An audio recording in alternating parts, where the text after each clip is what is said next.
Olá, eu sou Luiz Henrique Kopezinski. Eu sou Gabriel Fonseca. E esse é mais um SMJ. E aí galera, aqui a gente tá vindo com Piores Presidentes parte 2.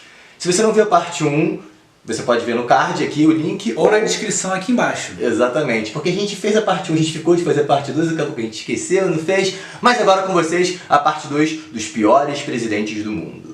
Lembrando que a gente não vai pegar nenhum ditador famosinho, tipo Hitler, Stalin, Mao Tse Tung. Vocês já cansaram de ouvir falar deles, né? Vamos falar de pessoas novas, né? No máximo do século passado. E lembrando também que não tem uma ordem. Não é porque ele apareceu primeiro ou por último que ele é melhor ou pior. Quem vai decidir isso são vocês nos comentários. Antes de começar o vídeo, não esquece de se inscrever no canal, dar o like e apertar o sininho para vir primeiro. E é isso aí, vamos começar o vídeo.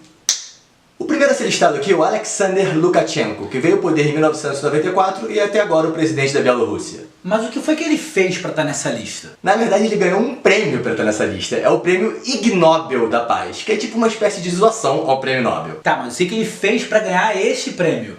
Vamos lá. Por causa do regime repressivo dele, as pessoas começaram a vaiar todos os discursos dele, o que deixou ele um pouquinho puto. Tá, mas e daí? E daí ele proibiu a vaia. Só isso? E daí que a galera começou a aplaudir alvoroçadamente toda vez que ele entrava para fazer um discurso. De maneira sarcástica, é claro. O que ele fez? Proibiu os aplausos também. A vaia e os aplausos. Tá, então é isso. Não, ainda tem a melhor parte de todas. Em um dos discursos dele, ele conseguiu prender alguém que estava batendo palma. Não, detalhe, o cara era manita. O próximo presidente é o Ne Win, de Burma, ou Myanmar, né? E o que ele fez pra estar nessa lista, Gabriel? Bom, além de ser ditador e sanguinário, ele decidiu que ele ia trocar o valor das notas da moeda do país dele pelos números da sorte dele. Esses números são, e anotem aí pra vocês ganharem na Mega Sena: 15, 35, 45, 75, 90. O que aconteceu é que as pessoas não sabiam contar o dinheiro do país, isso degringolou numa crise do cacete. E aí, depois de ele ter ferrado com a economia do país, ele se arrependeu 2 anos depois. Ah, que bom que ele se arrependeu, né? Que bom, acho que demorou um pouquinho, mas tudo bem. Cara, agora tu imagina você comprar alguma coisa no Myanmar, eu não sei contar nem o dinheiro daqui. Imagina tu comprar, peraí, isso aqui é 120, peraí, uma nota de 90, 75, 35, foda-se, vou roubar. O nosso próximo da lista é Omar al-Bashir, ou Bashar, sei lá, que é o presidente do Sudão desde 93, que subiu por um golpe. Ele tá nessa lista porque ele bateu um recorde. Ele foi o primeiro presidente em exercício a ter um mandado internacional pela Corte Penal Internacional em seu nome. Mas tá bom, mas por que ele tem um mandado internacional contra ele? A questão é o seguinte, quando ele veio ao poder, ele começou a fazer políticas que só beneficiavam os cidadãos que eram árabes, deixando os não árabes na merda. É claro que os não árabes não ficaram nada felizes com isso e formaram um grupo rebelde para se insurgir contra o governo.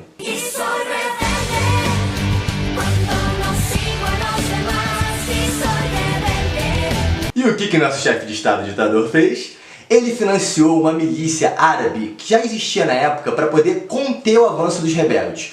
O nome da milícia se chamava Janjaweed. Parece nome de personagem de Star Wars, né? Janjaweed. Os Janjaweeds foram responsáveis por desencadear uma guerra em Darfur, que foi um verdadeiro genocídio. O próprio presidente, ele se alega responsável pela morte de 10 mil pessoas, o que já não é um número pequeno. Mas na verdade fontes externas dizem que morreram de 200 mil a 400 mil pessoas. Errou por pouco, né?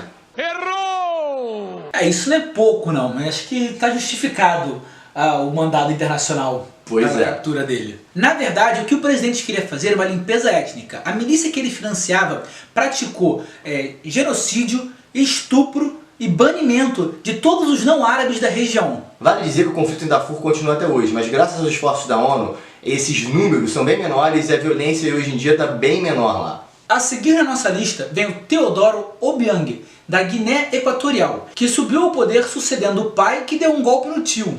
Isso é casa de família, né? Tá tudo em família, fica tudo de boa, dá um golpe no tio e tá valendo. Ele é um dos chefes de Estado mais ricos do mundo, sendo que o país dele é um dos mais pobres do mundo. Bem que dá pra perceber o porquê, né? Porque a conta não bate, né?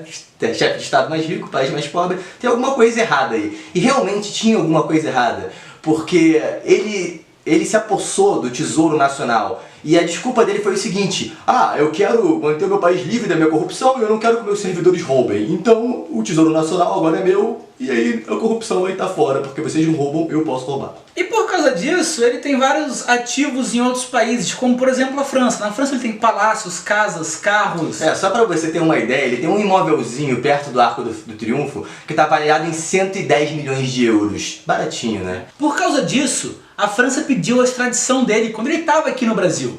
Mas a gente não conseguiu prender ele. Nesse ano, a Beija-Flor recebeu um repasse de 10 milhões de reais que até hoje ela não conseguiu explicar e fez um samba sobre a Guiné Equatorial.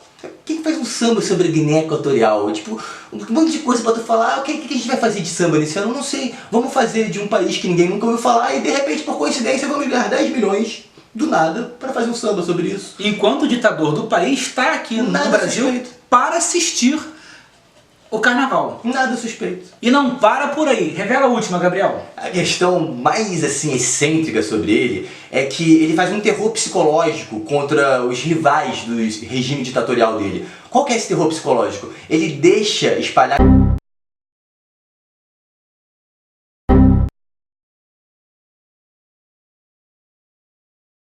E para finalizar, nós vamos falar dele, supremo líder da Coreia do Norte, Kim Jong-un. Eu sei que a gente comentou antes que não ia falar de nenhum famosinho, mas o Kim Jong-un, ele é um caso tão específico, ele é tão excêntrico que ele merece um lugar nessa lista. Ele é aquela criança que no primário comia cola no fundo da sala, e aí ele cresce para ser um assassino serial, e você se pergunta, como é que isso aconteceu? Como é que essa transformação ocorreu? Bom, pra começar, não sei se vocês sabem, mas a população da Coreia do Norte passa fome pra cacete. A gente pode ver que isso não se aplica ao nosso supremo líder, não é? Vai, cu do caralho. Bom, o que ocorre é que ele não era para ser o supremo líder da Coreia do Norte. Ele era o terceiro filho do antigo presidente Kim Jong-il. E o que acontece é que o primeiro filho, Kim Jong-chol, foi considerado muito fraco para governar. E o segundo filho, Kim Jong-nam, era considerado muito afeminado. A gente já pode ver por aí que a comunidade LGBT+, não tem muitos direitos na Coreia do Norte, né? Não que ser afeminado para governar seja um problema, mas de lá... Aparentemente sim. Na real, esse não foi o principal motivo do Kim Jong-un ter rodado. Ele foi também pego tentando entrar no Japão com um passaporte falso para visitar a Disney do Japão. E parece que isso é um fato meio comum entre os irmãos. Porque o Kim Jong-un, hipocritamente, ele visita a Disney americana escondido com um passaporte brasileiro. Ele é um líder supremo comunista, ele divulga para a população que os Estados Unidos é um vilão, é um demônio, mas qual é o lugar favorito dele de passar as férias? A Disney, com um passaporte brasileiro. E não foi nesse momento que ele rodou. Na verdade, ele rodou mesmo. Ele foi envenenado num aeroporto. E fontes seguras dizem que foi a manda do irmão, Kim Jong-un. A subida ao poder de Kim Jong-un foi orquestrada pelo seu tio, Jang Song-taek, que achou que poderia controlar o supremo líder da Coreia do Norte de trás das cortinas. Pobre coitado, inocente, sabe de nada. Sabe de nada, inocente. Ele acabou sendo executado pelo próprio sobrinho. Foi morto de uma maneira bem cruel. No melhor estilo Game of Thrones, igual Ramsay Bolton, pra quem assiste a série, foi morto por cachorros famintos. Precisamente 120 cachorros famintos dilaceraram a carne dele enquanto 300 oficiais assistiam.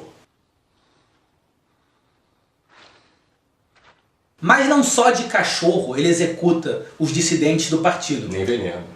Nem veneno. Ele também bota na frente de um canhão e dispara, esquadrão de fuzilamento, morteiro. Ele é bem inventivo nas maneiras que ele mata os dissidentes do partido. Sem contar que é meio difícil você ter pessoas contra o regime dele, porque ele fecha a Coreia de qualquer informação, ele deixa as pessoas vivendo numa bolha. Eles acham que a Coreia do Norte é o melhor país do mundo e que o Kim Jong-un é basicamente um deus com poderes. Eles realmente acreditam que o Kim Jong-un tem poderes. E para finalizar, a gente tem que falar da bizarrice que foi o enterro do pai dele, Kim Jong-il. Pois é, o povo coreano sofreu muito a morte de Kim Jong-il, porque Kim Jong-un garantiu que eles sofressem muito. Ele fez um curso para as pessoas poderem chorar e poderem sofrer e lamentar pela morte do pai. E quem não chorou o suficiente foi condenado a 6 meses em campos de trabalhos forçados. Teve uma pessoa que inclusive sofreu pena de morte porque não chorou o suficiente. É isso aí, galera. A segunda parte da nossa lista dos piores presidentes fica por aí. Coloque aí nos comentários quem você acha que foi o pior dos piores, ou o pior dos melhores, ou sei lá. Se você acha que deveria ter outra pessoa nessa lista que não figurou. Não se esqueça de dar o seu like, de se inscrever, clicar no sininho e até a próxima. Tchau!